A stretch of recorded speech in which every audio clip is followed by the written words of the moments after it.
Have you guys heard of mustard oil? Chances are, if you're not South Asian, the answer is no. Mustard oil is produced from the seeds of the mustard plant, and it's known for its strong flavor, pungent aroma, and its role as a staple ingredient in Bangladeshi cuisine. I'm saying that there are entire dishes dedicated to cooking with it that you won't find in its neighboring countries. Dishes like tehari, which is an aromatic rice with beef, potatoes, chilies, and onions that's doused in mustard oil. Or ilishmach, the national fish of Bangladesh, a stir fry that's covered in mustard seeds and oil. Now, before the South Asian History Police come for me, I know that it's used in India and Pakistan as well, but not to the same extent as it's used in Bangladesh. Bangladesh, where I was born, is a place that some of you at Rutgers may have heard of, and most of the world has not. It's a country that fought for its language and gained its independence in 1971. Shout out to Baba, who was a freedom fighter in the War for Liberation. Shut. But due to its history, colonialism, and other factors, it's been ignored and overlooked in the larger conversation of the South Asian diaspora. Shout out to Nepal, Sri Lanka. We see you too. But that's why mustard oil is so important to us. It's a niche ingredient that makes us different.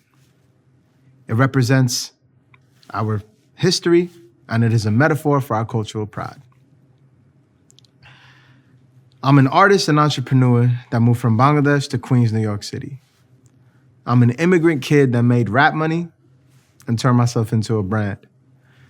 The world has never seen someone like me before, the same way you've never seen mustard oil. My name is Anik Khan, and I use music and pop culture to tell the stories of underrepresented communities to make sure they don't get erased. All right, so boom. My story begins in the most magical place in the world, Queens, New York. Queens holds the Guinness World Record for being the most ethnically diverse area on the planet. It's also the most linguistically diverse, with at least 138 languages spoken throughout the entire borough. As mad people and mad languages. I grew up around all these cultures, attending backyard West Indian functions, trying sorrow for the first time, eating arepas after school with my Venezuelan homies. My friend circle literally looked like the United Nations. According to psychologists Nancy Eisenberg, Claire Hoffer, and Julie Vaughn, kids with diverse friends, or cross-group friends, as social psychologists like to call it, have a higher level of social competence, increased self-esteem and resilience, and show more leadership potential. I didn't know it then, but that diversity and friendship might have been the most important part to my growth as an artist and entrepreneur. It taught me the intricacies of different cultures and why it's important not to paint with a broad brush, something that pop culture does way too often. When you think of the Caribbean islands, high chance you're thinking of Jamaica, maybe jerk chicken. But what about countries like Trinidad, Barbados, Guyana? They each have their own mustard oil, that one ingredient a dish that sets them apart, yet we rarely hear about them. Guyana has pepper pot. Trinidad has doubles. Places in the Middle East and North Africa like Morocco and Palestine are miles away from each other. Yet they're grouped as the same people. That's dangerous. These intricacies and ingredients are parallel to the intricacies within its people. You can't just act like they don't exist. That's why I'm here today. That's why I'm on this stage. I make sure that these intricacies get highlighted in mainstream culture, because if I don't, who will? As an artist, people know me for blending genres like dancehall, Afrobeat, Bhangra, ballet funk, and more. You know, that clave, that cut. That's been the most natural way for me to pay homage to my upbringing and the people that surrounded me. But as I've grown as an artist, it's become just as important for me to showcase these cultures through other platforms. In 2018, I partnered with the largest food festival in America. I put an Egyptian halal truck, a halal Thai restaurant, and a Bengali street food stall next to prominent names in food like Casa Enrique, Shake Shack, and John and Vinny's.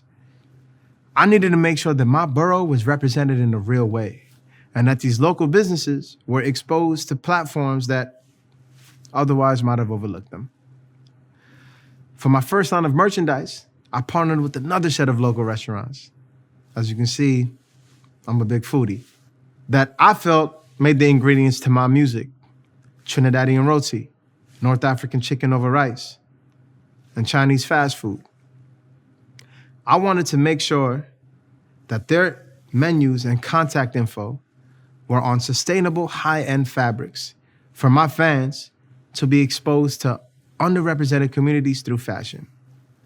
Esquire magazine claimed, and I quote, "Anik Khan is making merchandise exciting again." Not to toot my own horn, but to toot. In 2019, right before the pandemic, I opened up the first Bengali-owned chai cafe, Kolkata Chai, with partners Ani and Ayan Sanyal.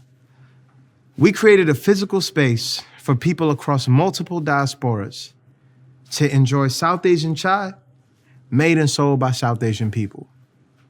To think that chai was introduced to America and mainstream culture by non-South Asian-owned companies like Starbucks blows my mind still. That's like if Domino's was your first experience of Italian Neapolitan pizza. No shade to Domino's, respectfully. But they'd be misrepresenting the culture, just like Starbucks did. They took our chai and called it chai tea, which literally means tea. We felt like it was our responsibility to take the narrative back and let y'all know that it's just chai. As you can see, I'm no stranger to the different muscados across the globe, but this is just the beginning. And there's so many other niches to learn about and support. People like Bilkis Abdul Qadir, a Black American hijabi basketball player that played D1 basketball. Where's her Nike commercial? Or DJ Uska, a Sri Lankan DJ and activist.